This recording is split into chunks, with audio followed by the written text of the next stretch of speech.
এক গ্রামে এক লোক ছিল। তার দুই ছেলে। মারা যাবার আগে সে তার সম্পদ দুই ছেলেকে দিয়ে যান। তার সম্পদে তেমন কিছু ছিল না, শুধু একটা নারিকেল গাছ, একটা গরু আর মাটির বাড়ি ছিল। সেই বাড়িতে শুধু একটা খাট ছিল। লোকটার বড় ছেলেটা ছিল বেশ লোভী, আর ছোট ছেলেটা ছিল খুব সরল প্রকৃতির। বড় ভাইটার লোভ করে মনে মনে ভাবল, বাবার এই সম্পদ শুধু আমিই ভোগ করব, আর কাউকে ভোগ করতে দেব না। বছরখানেক পর তাদের বাবা মারা গেলেন। ছোট ভাই বড় ভাইকে বলল, আচ্ছা, বাবা তো মারা গেল, এখন কে আমাদেরকে তার সম্পদ সমান ভাগে ভাগ করে দেবে? বড় ভাই, কেন? আমি ভাগ করব।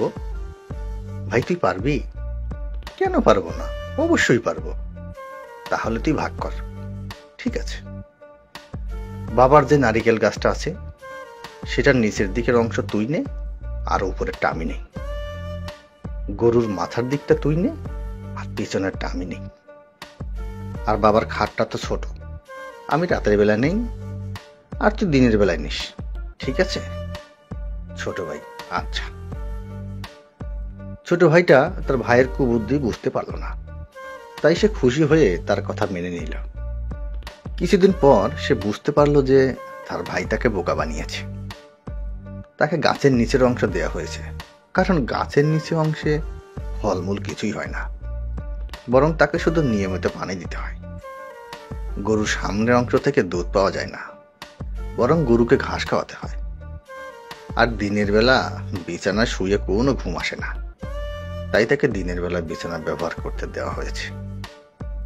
অন্যদিকে তার বড় ভাই গাছের ফল, গরুর দুধ পাচ্ছে এবং নিয়মিত ঘুমাচ্ছেও। এভাবে চলতে দেওয়া যায় না, তার তো অধিকার আছে। তাই সে তার ভাইকে জিজ্ঞেস করলো যে কেন সে তার সাথে এমন করলো। কিন্তু তার ভাই তাকে বলল, আমি ভাগ করেছিলাম, এটা ঠিক। তুই সেদিন আমার সব কথায় রাজি হইলি, এটা তোর দোষ। তুই রাজি না হলে এমন হতো না। তার ছোট ভাই কোনো উপায় না দেখে এক জ্ঞানী লোকের কাছে সব খুলে বলল। তখন সেই ব্যক্তি তাকে বলল, এ তো ভারী অন্যায়। ওই সম্পদে তোমারও অধিকার আছে, ওকে শায়েস্তা না করে কোনো উপায় নেই। আমি তোমাকে যা যা করতে বলবো তুমি ঠিক তাই করবে। ঠিক আছে? তোমাকে যেই গাছের গোড়া দিয়েছে সেই গাছের গোড়া কেটে বিক্রি করবে, আর সেই টাকা দিয়ে অনেকগুলো গাছের চারা কিনবে। ঠিক আছে? গরু জবাই করে সামনের যে অংশ তোমার, সেটা বিক্রি করে বাছুর কিনবে, আর দিনের বেলায় বিছানার চাদর, বালিশ, কাঁথা সব ধুয়ে দিবে। ঠিক আছে? তারপর সে তাই করল। পরের দিন তার ভাই দেখলো গাছের অর্ধেক কাটা, গরুও জবাই করা, আর বিছানাটাও ভেজা। তখন সে নিজের ভুল বুঝতে পারল, আর ভাইয়ের কাছে ক্ষমা চেয়ে নিল। তখন তার ভাইয়ের দেখা দেখি গরুর মাংস বিক্রি করলো, গাছের অর্ধেক বিক্রি করলো, আর দুজনে কিছু টাকা দিয়ে নতুন 2টা খাট কিনল। এখন দুজনেই গরুর খামার বানিয়েছে, নার্সারি বানিয়েছে, আর সুখে শান্তিতে জীবন যাপন করছে।